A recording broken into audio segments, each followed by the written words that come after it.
Ibn Arabi certainly knows his Kalam and knows his Ibn Sina, but he's not really primarily interested in that way of explaining Tawheed to a sophisticated generation. Of course, the masses, the guy selling falafel on the street corner doesn't need any of this. He's just a simple believer. But people with ideas, with inquiring minds, they need to have these things spelt out for them, which is why we need logic and we need metaphysics.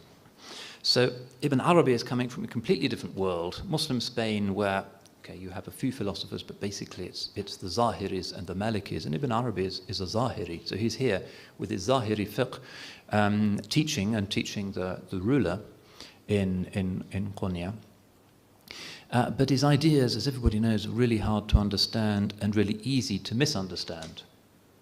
That's why it said of Ibn Arabi that nobody in Islamic civilization has been more respected by people who have read his books, and nobody has been more hated by people who have not read his books.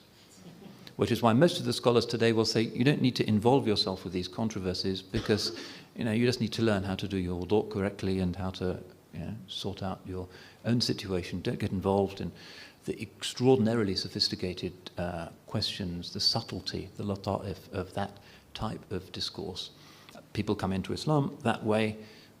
Konya still has a long reach. We have an Ibn Arabi society in England, and Konya's works are slowly being interpreted and translated. It brings people into Islam, but for most of us it's not useful stuff to read. And generally you will find the sheikhs saying, give him the benefit of the doubt, but you don't need to get into that stuff.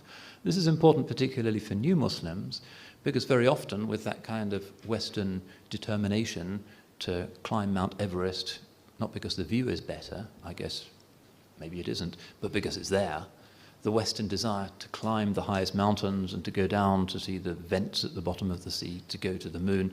As soon as we become Muslim, we say, who is the most difficult metaphysician in our history?